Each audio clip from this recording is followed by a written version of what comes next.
Oke viewers, kali ini gue sangat prihatin dengan adanya Latih Challenge. Ini prolog gue. Indonesia itu adalah negara berpenduduk muslim terbesar di dunia. Totalnya ada 256.820.000 orang lebih. Itu Islam jauh melampaui penduduk yang beragama Nasrani yang hanya sebanyak 33.200.000, atau Hindu yang hanya 4.150.000-an orang, dan Buddha sebanyak 1.740.000 orang. Terkecil adalah Yahudi yang hanya berjumlah 10.000 orang. Mencermati realitas kontemporer tentang Latih Challenge, gue gunain moral anchor-nya itu fokus pada agama dari rumpun Abrahamik, yaitu Islam, Yahudi, dan Nasrani. Apa kata agama-agama Abrahamik itu tentang manusia-manusia berwajah setan yang sekarang bermunculan di media sosial? Kita bahas dulu setan deh. Dalam rumpun agama Abrahamik, kita telah didoktrin bahwa setan adalah musuh abadi manusia. Sejak manusia pertama diciptakan oleh Allah Subhanahu wa Ta'ala, setan sudah memusuhi manusia, dan bagaimanapun caranya setan akan memperbanyak manusia untuk turut serta di dalam neraka. Itu tentang setan, bahwa setan adalah musuh abadinya manusia. Kita bahas Latih Challenge dalam perspektif Islam terlebih dahulu, dan perspektif selanjutnya kita akan bahas dari agama Yahudi dan Kristen. Dalam Islam, beberapa waktu lalu telah disampaikan Ustadz Wanda Zrin dan Syed Bahri Al-Yahya bahwa hukumnya Latih Challenge adalah haram dan dapat mengundang setan. Tapi pentolan siapalah itu namanya, itu grupnya, tapi orang itu namanya Raja Arab, nggak tahu grupnya apa, lupa gua. Raja Arab sepertinya adalah manusia picik yang malah menantang balik Ustadz untuk membuktikan jika Latih Challenge dapat mengundang setan. Menurut gua, dia ngomong tuh asal jeplak dan tanpa didasari pemahaman.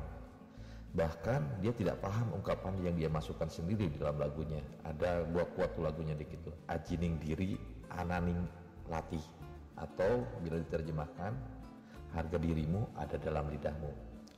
Jadi ketika dia menantang seorang ustadz untuk membuktikan bahwa lagu itu dapat mengundang setan, kita paham betul bahwa harga dirinya itu sebanding dengan otak kerdilnya.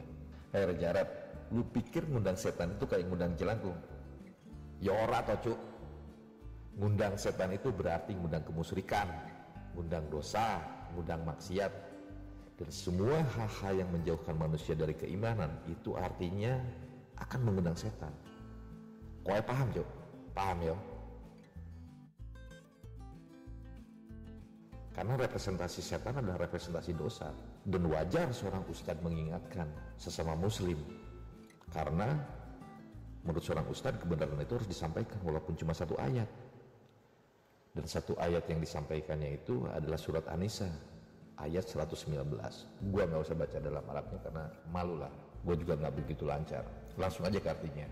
Dalam surat An-Nisa ayat 119 dinyatakan, dan aku benar-benar akan menyesatkan mereka dan akan membangkitkan angan-angan kosong pada mereka, dan menyuruh mereka memotong telinga-telinga binatang ternak, lalu mereka benar-benar memotongnya, dan akan aku suruh mereka mengubah ciptaan Allah, lalu benar-benar mereka mengubahnya.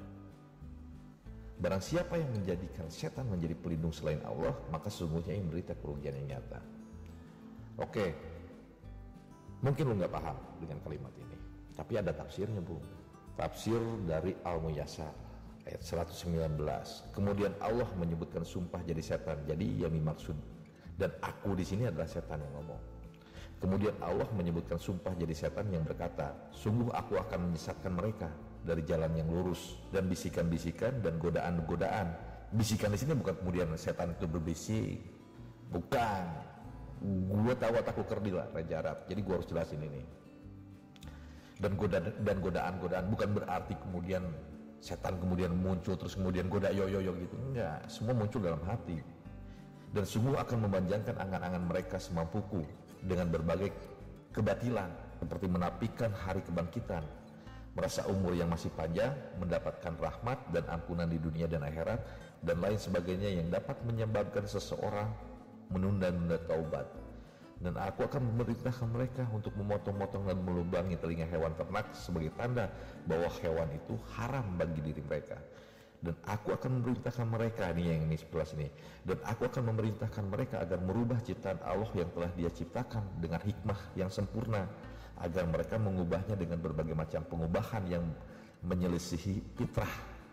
Dan barang siapa yang mengikuti setan dan godaannya, maka dia telah jauh dari sebab-sebab mendapatkan rahmat dan karunia Allah, dan dia telah jelas-jelas merugi di dunia dan akhirat, sebab dia telah tertawan oleh angan-angan kurapat melakukan suatu perbuatan tanpa petunjuk, dan dia tidak dapat mendapatkan manfaat dari akal dan keterampilannya. Hanya Allah berikan kepada manusia. Gue balik lagi ke pernyataan awal, bahwa kuantitas tidak menentukan kualitas. Saya sebagai muslim dan sebagai warga Indonesia menyayangkan, bahasanya bukan menyayang sih, tapi lebih kerasa malu dan prihatin bahwa ulama-ulama Indonesia belum menunjukkan sikapnya. Bahkan menurut saya, MUI itu wajib membuat pernyataan sikap keagamaan berkaitan dengan hal ini. Karena apa? Latih challenge itu awalnya dari video klip yang berasal dari Indonesia. Jika begini, gue pinjam istilahnya Naga Buner, apa kata dunia tentang kualitas muslim di Indonesia? Kita harusnya malu dong sama komunitas muslim lainnya di dunia. Contoh, Habib Nurmagomedov, atlet MMA, yang walaupun berasal dari negara yang sebelumnya adalah negara komunis, tapi mampu mengharumkan sikap seorang muslim. Ini Indonesia, negara yang anti komunis, negara yang berpenduduk muslim terbanyak di dunia, tapi kenapa ada yang seperti latih challenge itu diam-diam baik? Oi! Wapi! Oi! Wapi! Oi! Wapi! Oi! Jangan diam-diam baik, harus bersikap ini MUI dan ulama-ulama. Bagi gue, latih challenge itu mempermalukan Indonesia dalam komunitas muslim dunia. Gue malu dan prihatin.